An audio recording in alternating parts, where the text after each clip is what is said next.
All right. Picking up sound? I assume? Okay. Thanks, everybody. Actually, let me check the microphone one last time. Yep, that is on. It's been an amazing weekend, and it's not over yet. I've been looking forward to giving this talk. Let me introduce myself. My name is Matt Arnold. You may have heard of me as playing a doctor on television. Just kidding, I didn't play a doctor on television. I wanted to give a talk in response to last year's closing presentation that I gave. And I've given that talk a couple of times, which was how to avoid accidentally starting a cult. A little bit about my background. I ran a combination of a science fiction convention with an open source software conference for about 20 years. I host Authentic Relating and Circling in my living room every 2 weeks. I'm president and board director of a makerspace here in Southeast Michigan. I've had a lot of experiences that have centered my life around running all-volunteer, not-for-profit organizations, which was why I felt like I needed to ask myself, how did some organizations go in a direction that later they regretted and that didn't treat individuals well? And so when I gave that talk, there was somebody who actually had a really good question in one of the Q&A sessions. In the spirit of reversing advice, is it possible for us that maybe we should be a little bit more culty? Yes, almost everybody, almost all the time. Which is a weird way to say it and definitely misleading. But there is an equal and opposite extreme, which I now call the Comfort Cocoon. Researchers have sometimes referred to this as alienation, isolation, the loneliness epidemic. It takes many names depending on which frame you're looking at it from. And individuals will just leave any kind of venue in which they could form supportive connections to other people at the slightest friction. That has now become the norm, which I'm going to talk about in this talk. There is, before we get into it, guardrails for this discussion that are really taken from the talk about how to avoid starting a cult. What I noticed in cults, and please, we're not going to, it's so fun for everybody to want to say, ooh, which groups are we going to say, wow, you're evil, and it's so entertaining to say this is a cult, and that is a cult, and that is a cult. And people in the Comfort Cocoon especially love to call everything cults. But I'm just going to touch on it briefly. What I don't want to do is get up here today and say there is a global emergency. We are all about to and are continuing to commit suicide at incredible rates. I'll give you statistics. I'll tell you all these reasons why there is a crisis. The crisis is so urgent that we must form a movement. And if you don't form that movement, you are part of the problem that is destroying our world. I just planted the best possible seed for a cult. Because a cult always has this narrative in it that is the justification for why your needs don't matter. Why it is that you should just set everything aside and move in with me and do all my chores, and pretty soon everybody is like, wow, that was incredibly culty. And what better thing to start an actual cult with than this talk about forming supportive connections? Yeah, actually, that kind of globalizing, totalizing narrative is just false. We will not scold most people for doing it wrong. No, actually, I think most people are right to be in the Comfort Cocoon, and I'll talk about that. It would be great if they weren't. It would be good for them if they weren't, but also they are in a situation in which that is their current best possible option. People aren't stupid. And I'm not going to stand up here and claim that most people are stupid and not paying attention, and they're bad, and we, the truly enlightened ones, are the ones who you truly are one of the most important people in the world because you in this room, only you know the real truth that the sheep don't get. And next thing you know, you've got a cult. Come on. People are smart. They're doing things for good reasons, and I'd like to work on systematic affordances for people that make it a smarter thing for them to do, easier, better, less awful. And if they still don't want to do it, that's also actually really cool, and that's fine, because we don't have to change the world. We need to form coalitions of the willing. Honestly, if I have a community and I have connection, okay, well, I'm going to do that without saying we need to change the entire world based on the cultic message. Guardrails for the discussion. So this was the slide from the previous talk. There was a spectrum, and I realized only after the talk that it presented a false picture. as if these were the two ends of the spectrum. This is on a spectrum with that. Like in the cult, there's unquestioned obedience, and in any healthy community, you can reasonably expect someone to have any expertise beyond your expertise, and so on with each one of these things. What this presents it as, which is misleading, is that this right side is the far end of a spectrum, and that this is the bad end of the spectrum, and this is the good end. Now, in my talk today, my argument is that this is the middle of the spectrum, and that the spectrum extends to an equal and opposite unhealthy extreme, which is alienated,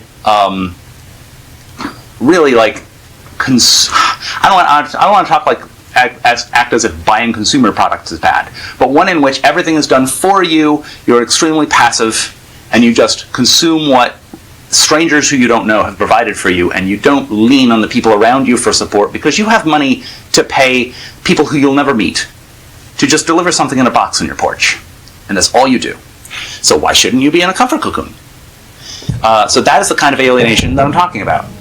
So alienated patterns and healthy group patterns, I hope you don't mind if I just blow through these, and then we'll go through in better detail in individual slides. Okay, there is an aversion to commitment in our current mindset. You should keep obligations proportionate and time-bounded. It's good to sample before making modest commitments, as opposed to like you maximize all possible options and you never give up having options. You never choose and you never narrow down your options to like, this is what I've chosen and I'm kind of stuck with it now for a while. Like for a good, well, I don't know, for what, 3 years, 7 years? I don't know, something. You should be stuck with something for a while so that people know you're in this for a while. Choosing exit sparingly, practice repair. Exit over voice reflex. In the literature, people will talk about, especially in political science, do you use your exit or do you use your voice? Do you use your voice in, let's say, a vote or democracy or debate? Or do you stand up and you walk out? Immigrate to another country at the level of a country. Or, like, you just leave your city, it's bad. I'm not going to fix this. I'm not going to fix Detroit. I'm just going to leave. I'm not going to fix my makerspace. I'm just going to leave, and so forth. That's the exit reflex. And tolerance of friction. Accept some coordination costs to do things together. Consumer mindset toward groups. Practice fair reciprocity. Pay some dues, do some chores, show up to events. Safetyism and comfort first. Proportional care without eroding your resilience to handle things that are uncomfortable. Don't ask me for anything versus boundaries plus interdependence. Privacy and anonymity maximalism. Context-appropriate visibility and accountability. Like there is a huge corkboard of people at my makerspace where we take their Polaroid if they're willing and we put the Polaroid up.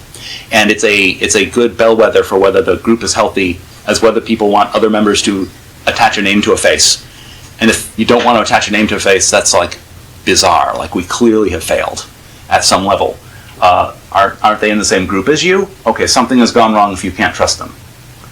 Now again, just like I said in the guardrails, there's good reasons to realize you can't trust them, but we needed to have made something that makes sure you can trust them before they're allowed to be here, so that you want to put your face on that corkboard. Remote substitution for presence versus in-person participation that builds real ties. Gig-style micro-volunteering only, small roles that ladder into stewardship. Here's part 2. A reflex against any kind of hierarchy, lightweight leadership, and explicit delegation. Norm relativism, like we can't ever have any norms, everything is completely relative. Clear minimal norms for being in the group, and a simple path of conflict path. Parasocial saturation. Parasocial is a word for when you watch it. Let's say, for instance, you listen to a podcast or you watch a YouTuber, you feel like you've really gotten to know them. They're one of the people who you know in your life really well. They've never seen you. They've never heard of you. They don't know who you are. That's parasocial. Local mutual recognition and shared history. Eventification. Big part of this talk. One-off events versus institution building and maintenance practices. The refusal to attach your identity to any one group, even loosely. Lightweight identity and loyalty to shared projects. Personal return on investment optimization for every hour you spend. Convivial, inefficient time that builds trust. Hyper-scheduling that invites flaking. Calendar claims and easy re-entry rituals. a fetish on solo mastery versus apprenticeship and shared skill building, dependence on platforms to mediate everything for you versus you maintain shared local infrastructure, transactional reciprocity only versus a mix of market exchange and gift and commons logics. So, okay, we've done the really high-level abstract overview. I know I rushed through a lot of that, but I wanted to give you, if this was the thing that inspired this talk, I wanted to at least replace Ari Nielsen's slide with the rest of the spectrum. Okay, so I want to define community. There are things that are definitely communities, but that's not what I'm referring to in this talk. Lots of people, of all the words that get bandied about as an applause light, community is one of them. If you're in a studio audience, they turn on a light that says applaud, and then everybody in the studio audience applauds. Yay, community! What on earth are you even talking about? I can't tell you how many organizations people love to say the word community and not talk about what on earth they even mean, and then everybody's like, oh, I feel so warm and so fuzzy, and then they just leave it. It's laying on the ground like a lump. So, a broad network of people who are like you in some way, let's say the rationalist community, the community of people who share my sexual orientation, the community of people who have some characteristic, the community of video gamers, whatever you want to say. Yes, this is a meaning of the word community. It's not what we're referring to for purposes of this talk. The residents in your apartment building or your gated community. We have lots of things we call gated communities. And yeah, that's important for you to try to maintain that, and if you want to build good relationships with them, fantastic. Yes, it is a community. It's not what we're talking about today. Colleagues who never interact outside formal roles. Certainly workplaces can be communities. People like to talk about the communities of, and another example of this is people like to talk about the communities of people who use a particular product or brand, and they'll hire a community builder, all of which are like they're pointing at real things, but for what we're talking about today, for purposes of this talk, those who you frequently interact with, you do so voluntarily, you do so in person, you do so either through physical proximity or a schedule of commitments. Now, reciprocity is actually going to occur somehow. It's not just lip service to reciprocity. The desired end state toward which the talk is describing, to the degree that you've got the things I'm talking about here, you want reciprocity to actually occur. Someone notices if you're absent and asks if you're okay. And there's more than one context of contact. Okay, it's awesome if a few of us live together, and then there's also people who attend an event in our community space, or we're also part of the same dog walking group, or I see you at the grocery store because we're so close. There's multiple shared contexts. Or maybe people say, hey, me and this other person are raising kids together, but also we are in that. So lots of different people have these different Venn diagrams that overlap. They're contexts of contact. College dormitories are famous for being incubators for friendships.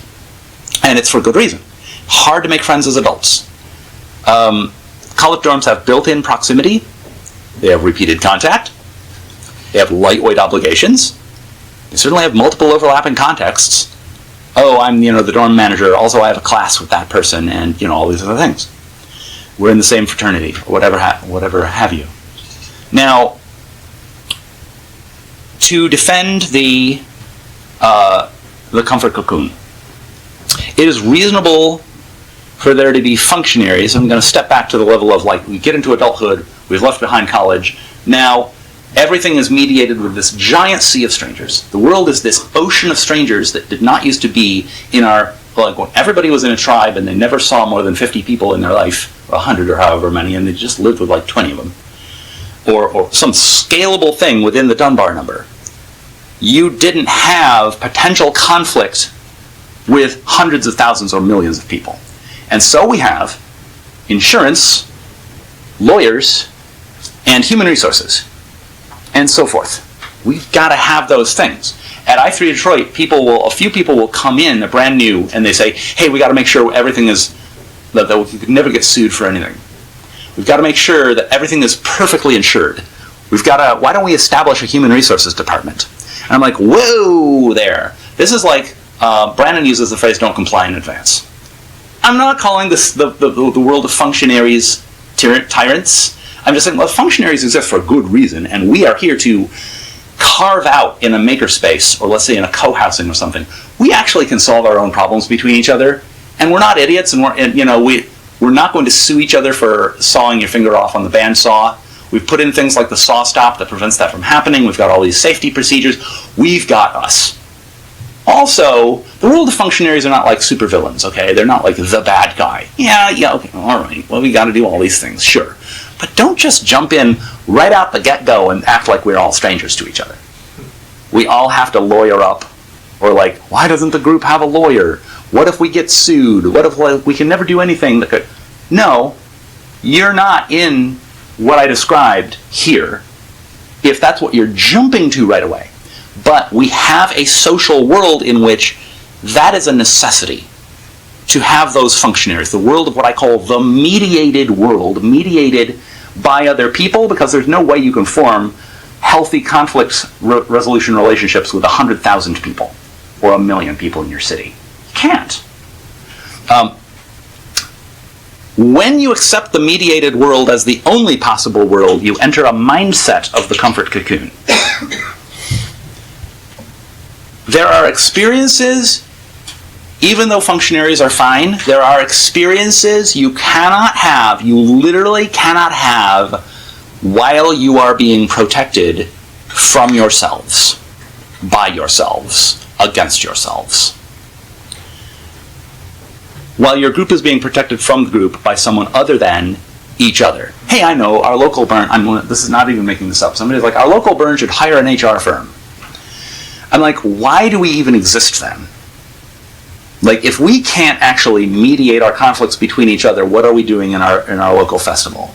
If that was, I thought it was the point of this. Now, if you believe that that has failed, I understand if you want to join the Comfort Cocoon. Because again, that's not a stupid thing to do.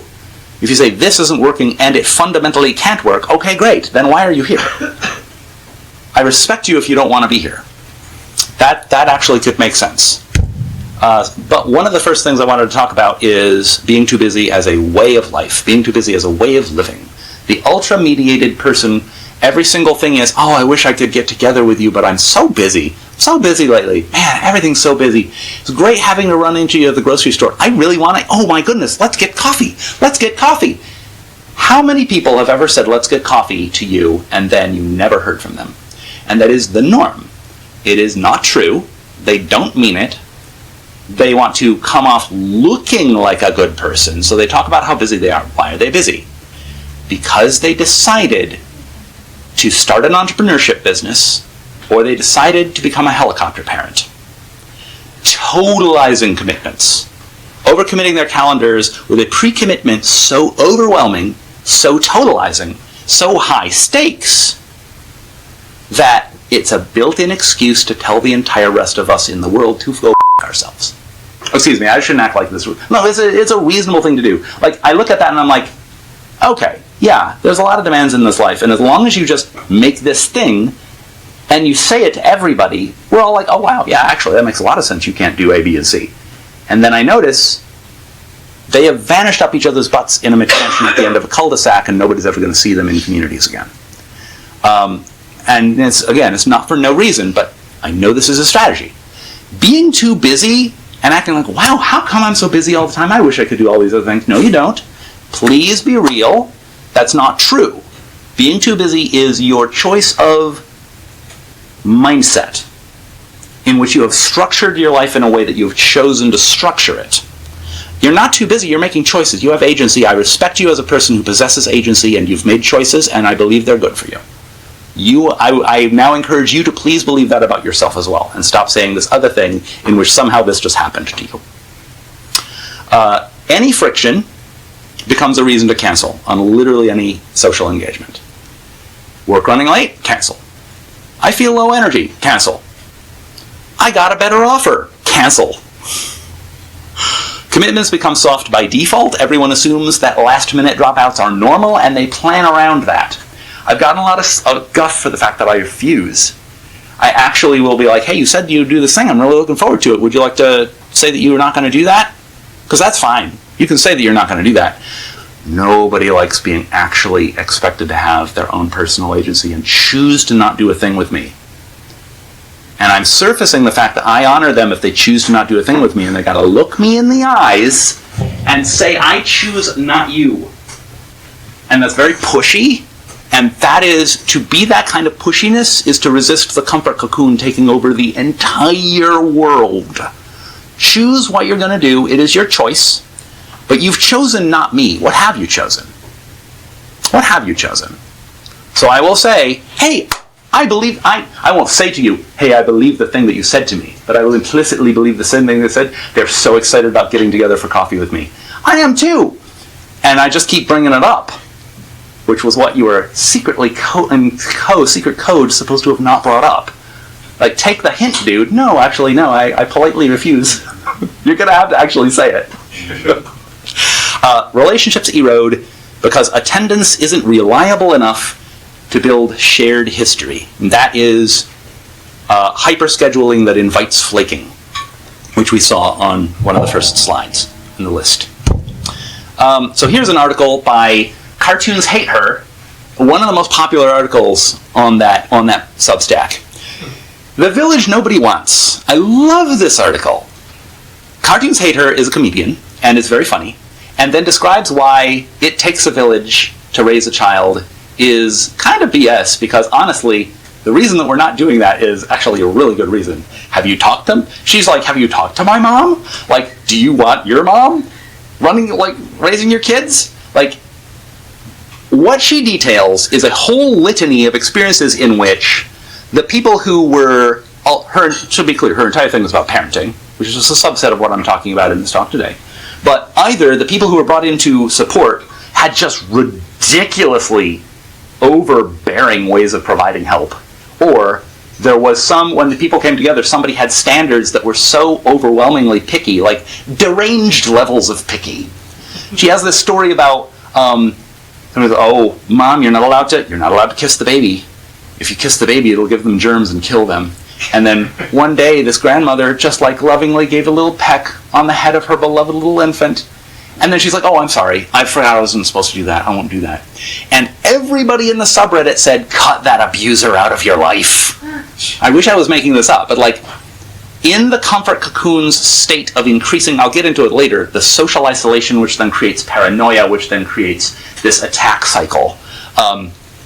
Your standards for what constitutes being okay and being safe start to escalate to deranged levels, as she chronicles. She chronicles in this article. So there's either derangedly over high standards, or there's people who just railroad somebody else's standards completely when they do come in to be a supportive help. This article consists entirely of attempts to build supportive connections with whichever random strangers happen to wander into one's field of vision. They all want to take support, but none of them want to give it. She has mom's group after mom's group after mom's group after mom's group, in which she's the only person giving any child care support whatsoever. And it's like wanting a roommate and going to Craigslist for some random roommate. It is not an accident that 100% of the article is about parenting. Our expected norms in modern English-speaking, westernized, industrialized, rich and developed societies are to isolate ourselves with our children. That is your project. You have a job in order to provide for that. That is the entirety of the project. Co-living blogs like Supernuclear say that you should try to find adults, first and foremost, who are good at making adult friends. Friendships based on interests other than parenting and their job, or interests other than just saving money by having a roommate. Once you've found them, then you can start your parenting project in that supportive environment. That's one approach you could take. Those who don't take that approach will take your support, and they will give you no support. It's one of these heuristics. It's like a little red flag. Diana Leaf Christian talks about it a lot as well in her creating a life together, eco-villages and co-housings. She's got this whole book about it.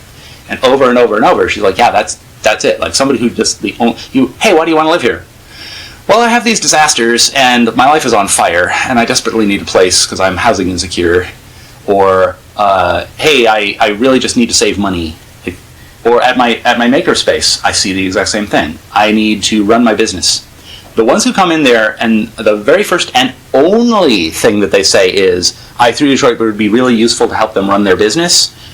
We eventually have to do so much disciplinary action A lot of them we've said, we would like to not put your photograph next to the door with your name and say you're not allowed back in here. We would prefer that you just, like, handshake agreement, just don't come back.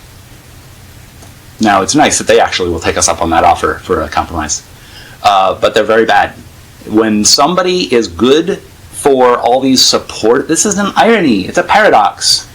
Those who are awesome at mutual support and then provide that mutual support, ironically, the very first thing that they actually wanted was, I sure do enjoy playing Go with you. I sure do like your taste in science fiction, any number of things. I like your interests. I like your voice. I like your singing. I like your, people just like each other as friends. And ironically, that's where the actual support comes from. And when somebody says, I need support, and then they never list any other reason, they won't provide any support. This is, on the aforementioned supernuclear blog, the case for having roommates even when you can afford to live alone.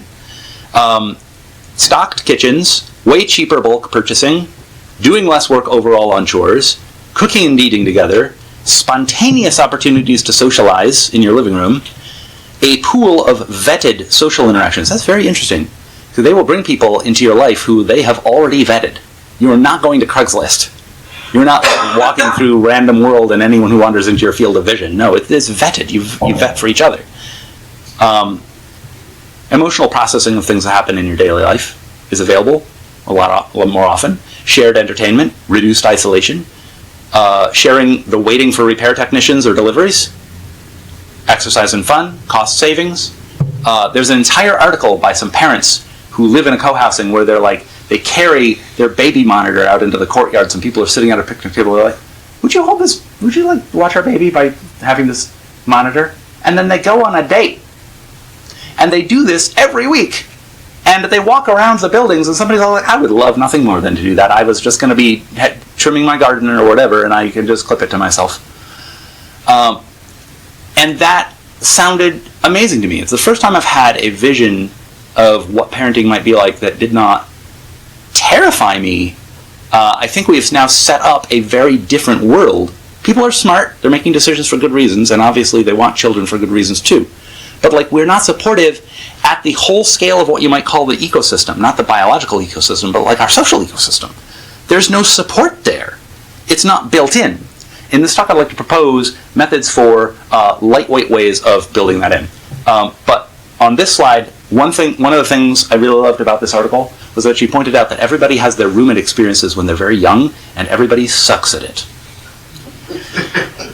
And so you have your only roommate experiences you've ever heard of were people fresh out of college or in college or something like that, and everything was terrible and it was awful, and you think roommates must always be awful forever, even though now you're adults who have actually learned how to share the cleaning up and all the other things. And you've gotten better at it, but it's become stigmatized. It is a self-reinforcing loop in our society, in which, because everybody expects it, everybody knows that everybody knows that everybody knows that everybody knows that this is the way that it is. If I were to reason with you like I am now, I could reason with any person, and they're like, yes, that's true. It's true, people are better as adults, but you know who are the only people looking for roommates? Absolute rejects. Like somebody who is going to insist that your Wi-Fi they have an allergy to your Wi-Fi. Again, true story. True story. And so I know if I go looking for the only people looking for that, the only people looking for that are like that. And so it's a self-reinforcing, paradoxical spiral. This is what we call Malak. Well, I'll get more into that later. Everybody knows that the situation is terrible, but you would all have to defect from that system simultaneously, which is what I'm encouraging you to do. And because nobody wants to be the only person who steps out there and be like, yes, I'm going to do a co-housing, and oh my God, this weirdo thinks of a Wi-Fi as an allergy. If you do it alone, you're So that is a coordination problem. So you think you're not going to get benefits from roommates because of really bad experiences. And I just want to point out, all this stuff that I listed that is work you didn't have to do was because you thought communities were too much work. Communities are a lot of work. And usually it's true, you're going to end up doing all the work because there is no protocol, there's no system that I'm going to talk about. It's going to be too much conflict, too much work. And so what do you get into? A situation where you're doing way more work and I'm going to also talk about how you end up with a ridiculously larger amount of conflict anyway. Let's talk about exit versus voice. So you vote with your feet, you vote with your wallet. That's the exit. And in the consumer mindset, the only way you can change anything in some vast corporation that exists in another state, like Comcast or something, all your needs are provided for by distant strangers. There's no way you can actually use a voice. All you have is to vote with your wallet. All you have is to vote with your feet. And this becomes a habit. So that you don't, when you're in a situation where there's a group of people who you could talk to, like you see, these people just like listening, noticing, and curiosity, the instinctive reflex is that that's impossible and that everything should already have been taken care of for you already when you got there, which it would have been if there were full-time employees to do that. When you have full-time employees, they will clean up the makerspace. They will actually clean up the conference for you that you're attending. They will clean up the co-housing. They will clean up whatever it is that you go into as some kind of community building or connection building group. Everybody's like, why don't we hire a full-time HR firm for our local Burning Man spinoff? Again, that's just the instinct is immediately let's hire somebody and pay strangers to do something for us. And then if we don't like it, just leave. Instead, you have to actually build it. The concept that you actually have to build anything has been lost to our collective common knowledge. So how many things in this world are going to get better? How many things do you have to leave? Will the world get better when you leave 3 organizations? Will it get better after you've left 10? Will it be better after you've left 100 organizations? After let's say there's all these organizations that want to make the world better. You walk in, you're like, oh, this is terrible. There's all these problems. I'm leaving. Did the world just get better? How many would have to get better for the world to improve? How many would you have to leave? The answer is, that's a ridiculous question. You have to be able to calibrate group norms through conversations and repair mistakes, to even be willing to repair mistakes. That social muscle has been atrophied because of the functionaries, the distant functionaries that handle your conflicts with the sea of strangers, lawyers, insurance, HR. You don't have the muscle built to actually engage in productive repair of conflict resolution with other people. Influence people by spending time with them, talking to them, noticing things about them, listening, asking them what they want, helping them get that. Those are group skills. The very concept is alien, and even when somebody reasons about it, they're like, this sounds pretty good. The habit isn't there because of how we are societally habituated every single day. Having someone else with more power than you and then blaming them is more attractive than having a voice. This is an underappreciated sociological fact. It feels so good to have someone so powerful that all of your problems are something that you are powerless to do anything about. And the brain gets a kick of chemicals that just feel so good when you're like, it's nothing I could have done. It's the powerful. But what about at the local level where you are? Sometimes there is this dereliction. I'm just going to walk away. I'm not going to actually contribute to actually fixing the problems, because then it feels actually that we haven't built this habit. The brain gets into a state where there's a rush of chemicals that's positive because you did something, and it's better now. That's a positive feedback loop. Instead of the negative feedback loop of helplessness, learned helplessness, finding someone so powerful that you can blame them for everything, and then that is its own negative feedback loop. It's a good idea in organizations for us to build easy, visible channels for voicing concerns so that you don't turn the leaders of your organization into customer service reps. So there's this paradox in which, in this weird mindset, either you want everything to be controlled by somebody else to become the way that you want, or you have there be no norms imposed upon you at all.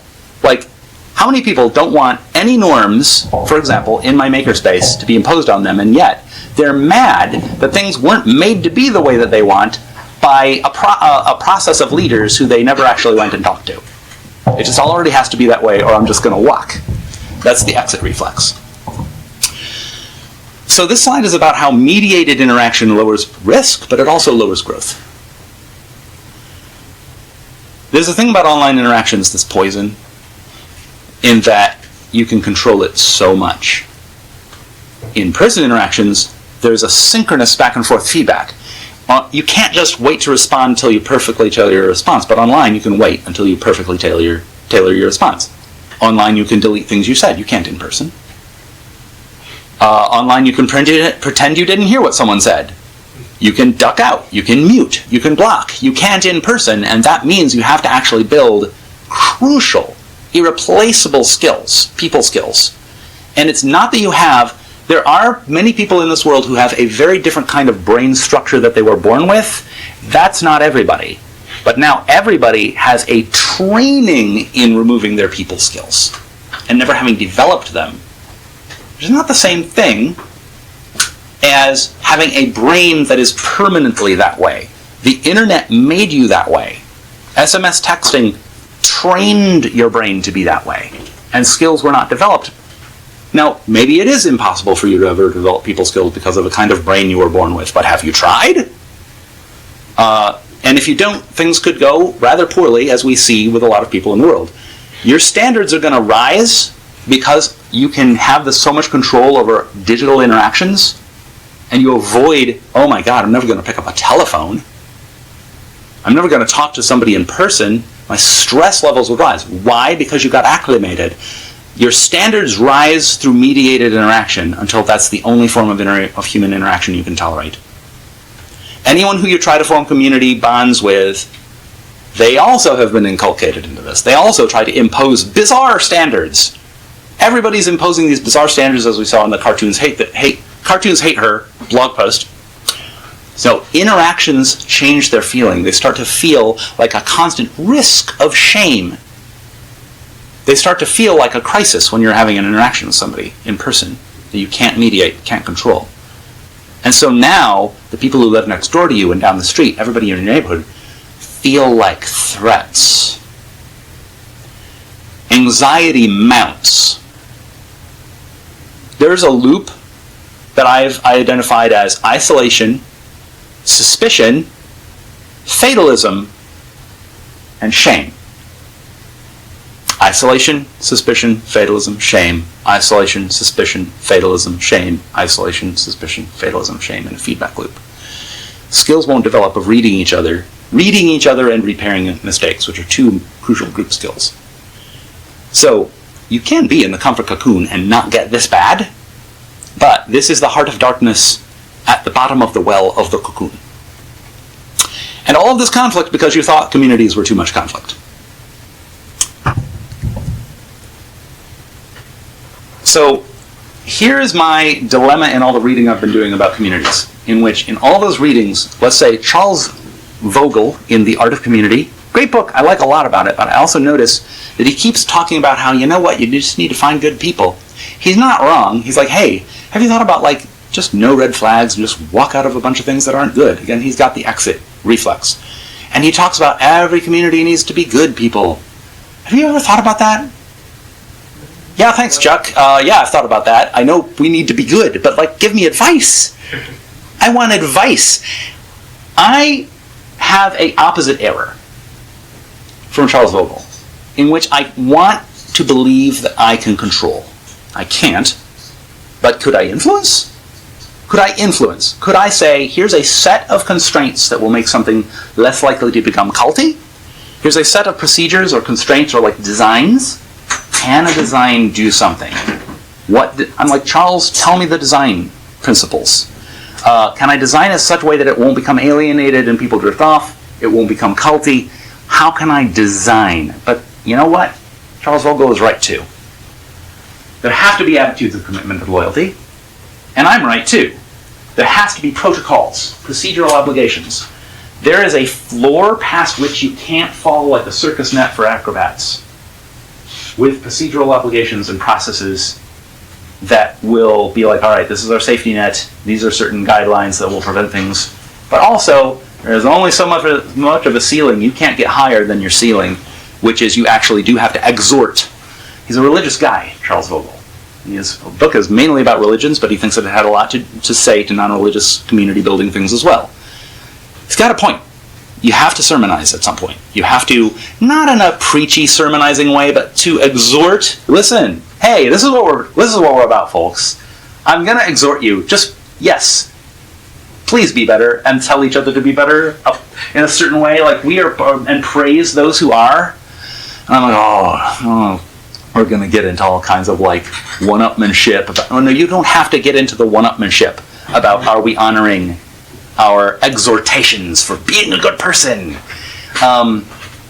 I do think that both of these are, in fact, actually necessary. This is the one place where I've spent the most time debating and having a dark night about the soul, a dark night of the soul. Maybe that's putting it dramatically, but like, it's the one thing I spent the most time on in this entire talk. Because I just don't like this. Like, if only we could just say, listen, I'm not going to judge you. I'm not going to be your judge. I'm just going to have some rules. And then we're square. And that is my main way. But, also he's got a point. Like, just also you notice within the safety net, you also notice the people who are really the stalwarts, and you're like, oh, I gotta invite that dude for coffee. I gotta buy you.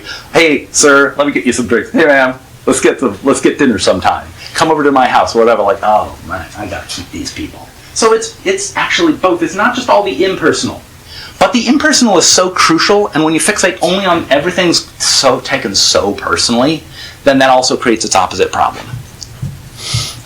The word we equate obligation with feeling trapped, coerced, or exploited. So this is part of the modern, I think, a lot of strains of the modern world. I'm deeply embedded in makerspaces, science fiction conventions, like skeptics, rationalist communities, Burning Man orbits, the bohemian counterculture. There's something about that type that does not like the word obligation. And honestly, there's two sides to that, is what this slide is basically about. The word loyalty often feels tainted by cronyism, corruption, or circling the wagons around abusive practices. So we tend to maximize autonomy, we minimize obligation, we keep ties as optional as possible. True confession, like, I have literally structured almost every major life decision for the past decades of my entire adult life around that. And now, at the same time, though, I'm like so obsessed with completely voluntary groups and getting everything supportive from those things. And I'm like, you know what, I've probably been overcorrecting. So it's okay to say, you're in a situation where you're stuck with me. I feel so gross, like I want to take my soul out and wipe it off on my pants. Because if they're stuck with me, do they really want me? But yeah, they do. I'll get over myself. If every single role, every task, every commitment is treated as, I'll only do it if I feel like it, then the work of keeping the group alive falls on a few people, usually it's women.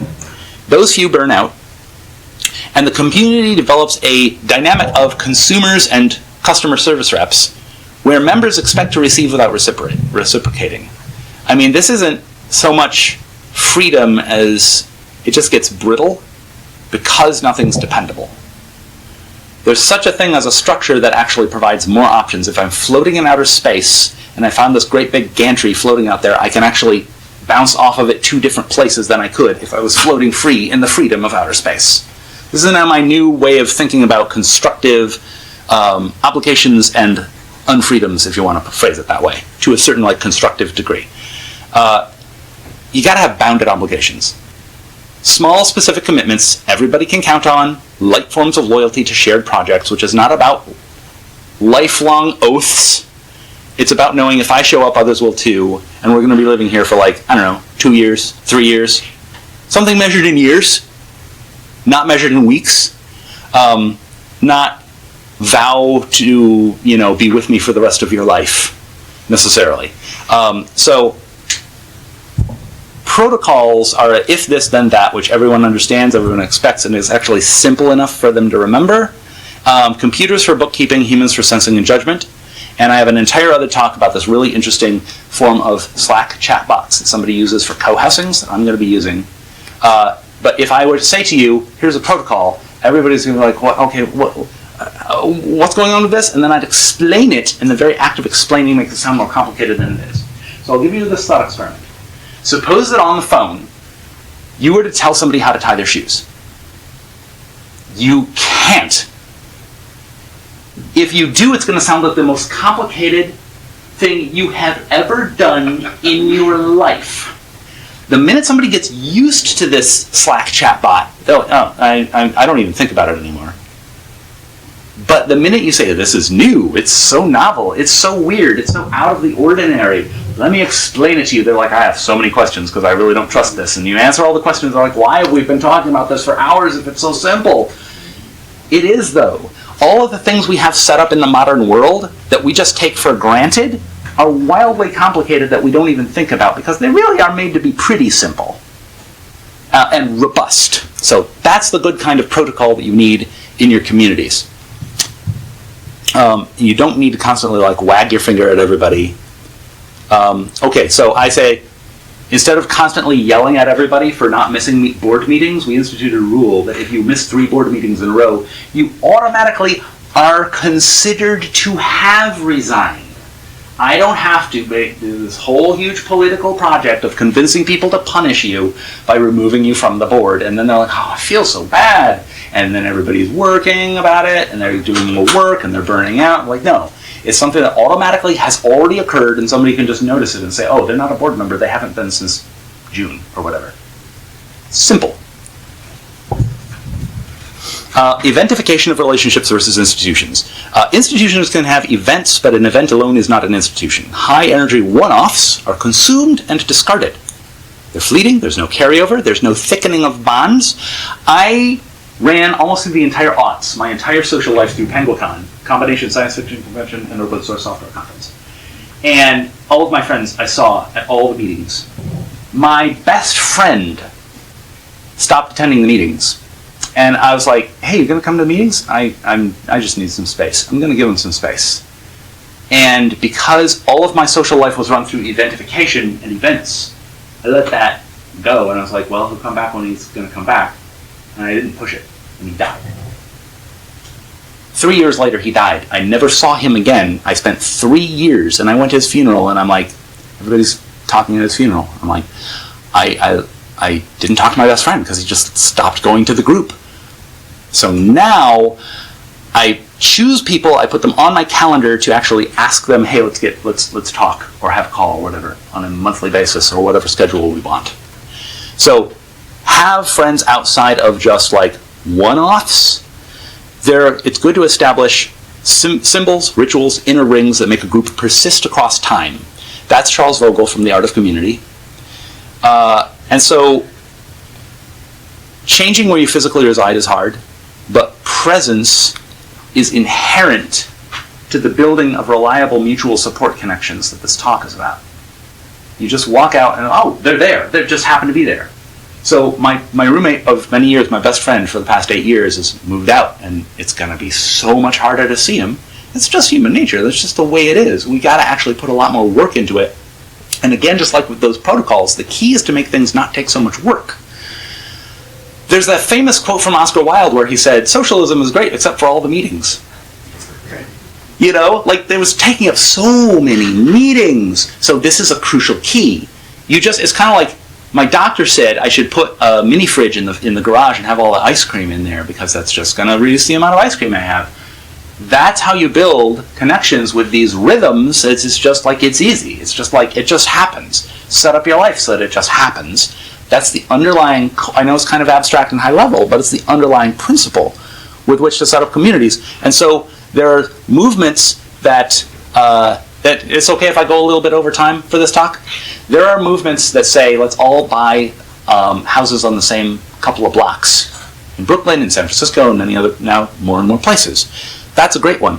So my friend said, what if from the makerspace, what if on theirs, they're going to have like an antechamber room, living room, that they have an inside door code that is their residence, and an outside door code they give to everybody else who's in that group living on the same couple of blocks. And then we thought, well, this person has somebody who lives with them who's really obnoxious. Well, he just doesn't get that door code. But, the people who are in that, they're like, oh, I don't want to do this if that guy's always going to be in my living room. But no, I'll give it out to almost everybody. But I understand you've got to have that guy live there because you're taking care of your relative. He's your relative. He's having a serious, rough patch in his life. You see what I mean? This is all very just like you set up door codes and have a space, and it just is. And you walk by it, and because you walk by it, you're like, oh, I think I'll go in there, see who's in there. And it's just available to you where you are.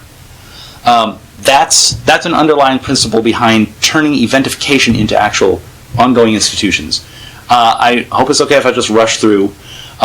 Anytime you're going to do communal effort, I don't think living together is like a complex engineering project like some pieces of large-scale art are, or maybe your Burning Man theme camp or something like that. But if you're going to do something bigger, a group is its own worst enemy because of avoidance. Avoidance is the constant enemy. Conflict aversion is expecting everything to go right the first time. Success supposedly comes from capitulation. And so you just don't talk about stuff. You gotta talk about stuff. That is a crucial group skill. And you build that muscle through repetition and practice. Hostile interpretations. Let's talk about hostile interpretation. I say we should do such and such in the group. Here's my proposal. And somebody else says the most like absurdly, obviously deranged version of my proposal, because they could, okay, yeah, the English words could be interpreted that way. So we shouldn't do that. That would be absurd. Like, have you taken even a moment to think maybe there's another interpretation of my words that's not deranged?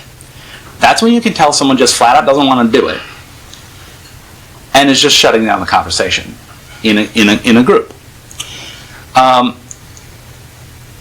Have curiosity instead of that. The antidote is curiosity. So just to be clear, you don't mean that we should XYZ. Like, you mean some other thing, right? Now you're continuing the conversation, not ending it. Not leaping to an interpretation that is unreasonable and impossible. So group deliberation is a civic muscle that needs exercise. Group deliberation. Research shows that when polled individually, people tend toward YIMBY, yes in my backyard, or NIMBY, not in my backyard. But when deliberating in small groups, like groups of 10, they shift to MIMBY, maybe in my backyard if. And now progress can be made instead of entrenching into mutually exclusive camps that are just bent on entirely defeating each other. This comes into construction of affordable housing, it comes into homeless shelters, it comes into power plants, wind farms, waste disposal plants, all that's YIMBY and NIMBY stuff that only moves forward once you have neighbors actually talk to each other in deliberative groups. Here's what I would need. Here's what you would need. Oh, okay, well, that's fine. But if the instinct is that all decisions are made by strangers who don't know us out there somewhere in the world of consumerism, and all the mediated world is just going to handle it, and I can't trust that, it's like, shut down, no. Or it's like, well, the only thing we can do is like, yeehaw, YIMBYism it is, and everything goes. And people's needs are trampled by some external alien agency that doesn't understand the needs on the ground.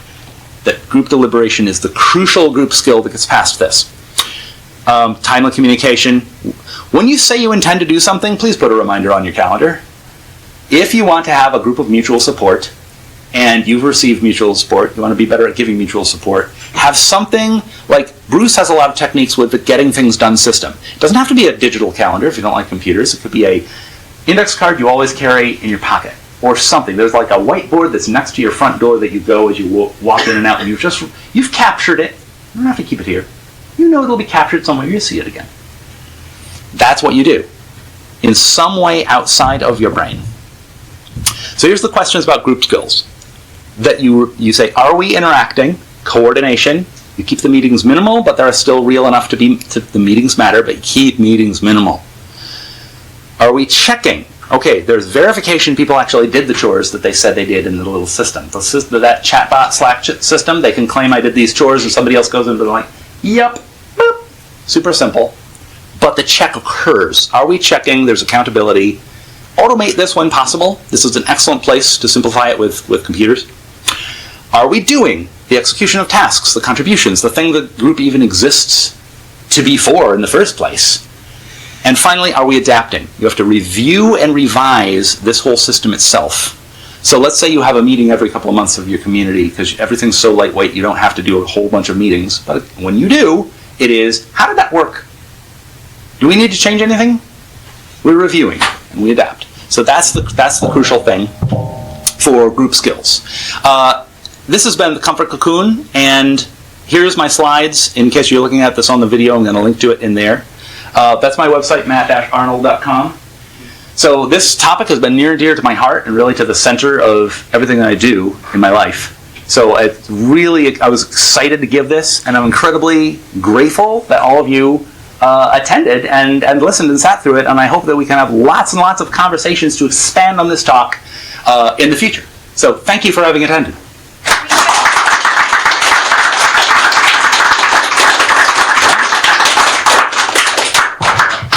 Do we want to spend a little bit of time on Q&A? Because it's going to be like, in a few minutes, it's going to be closing ceremonies. But that doesn't have to be like rigidly at 3 p.m. sharp. Yes, Patrick. Okay. The cycle you said was isolation. Shame. 4 things. Yeah. Something, shame. Yeah, isolation, suspicion, fatalism, and shame. To me, that almost describes, like we talk about the anxious generation that grew up with the iPhone, with all these mediated. Like that's describing so many people I see that are experiencing that at a certain age, like my kids. You know, isolation, suspicion, fatalism, and shame.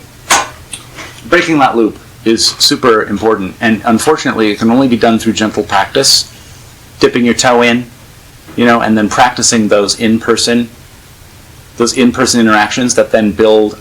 I'm no expert. I'm not a behavioral scientist.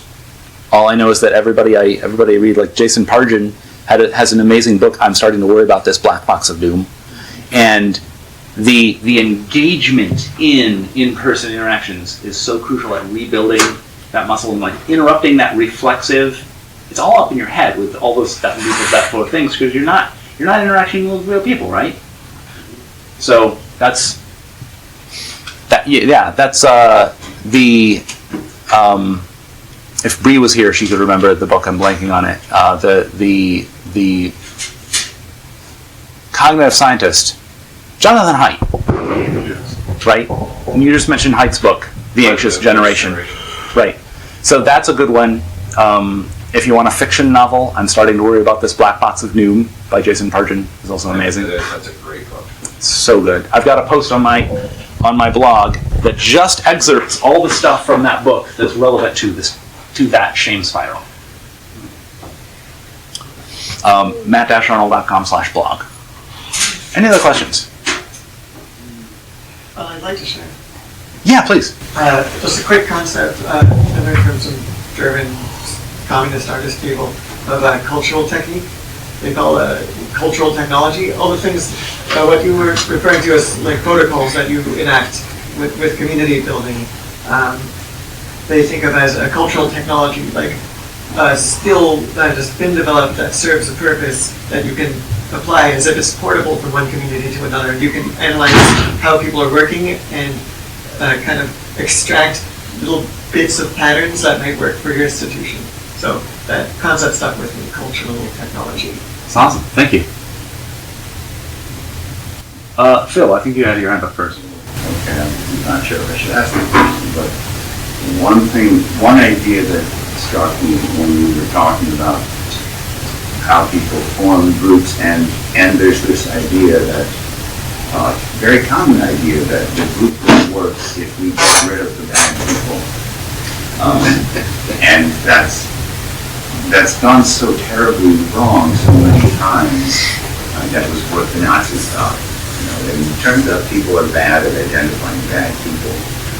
And is it feasible to try to form a community that is not where you're relying on things like what you call procedural obligations, where you have an almost a separation of church and state, where you have the things that the group is going to enforce are going to be sort of legal concepts, procedural things, and they're going to try not to judge people on morality and not to say, I only want to be with people.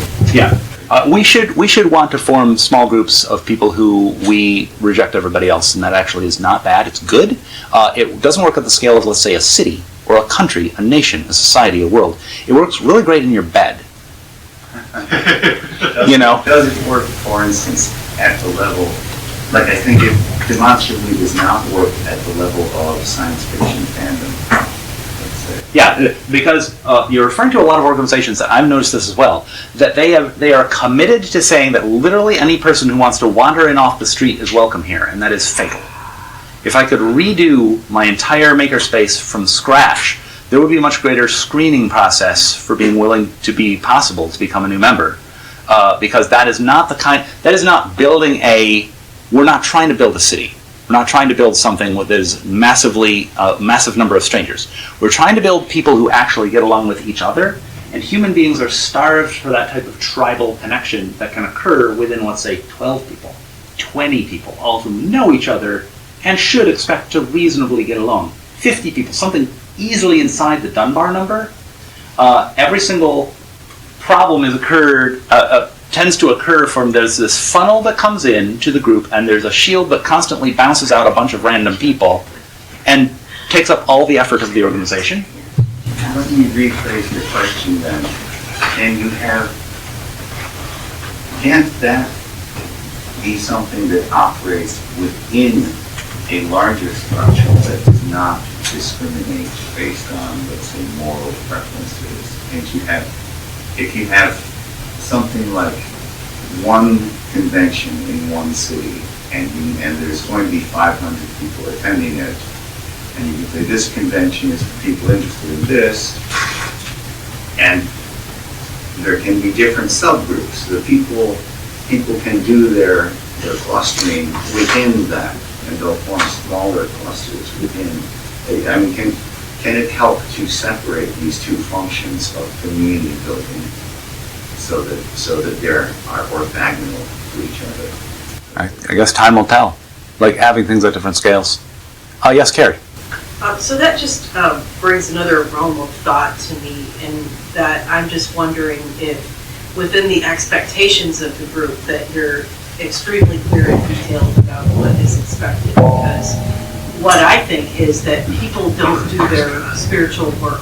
And what I mean by spiritual work is that I have a lot of hamster wheels of shame and anger and rage and all kinds of emotional stuff that's in my body and being that I don't work out. Therefore, when I get into a group, all that shit plays out and I turn into somebody who's a bad person because I'm not willing to work out my stuff, and therefore I vomit it on the group, or I have, strict rules for myself because they're all geared around not getting triggered, or they're geared around, I already have rage about these people, so I'm gonna spew it out, and I'm not going to follow the rules because, this thing that happened to me somewhere else in my life that I never dealt with, and you remind me of that person, or whatever it is. A lot of times it's that whole, the bad person might be a person that if they were willing to work on their shit, and your shit's gonna come up in a group. I don't care what group you're in.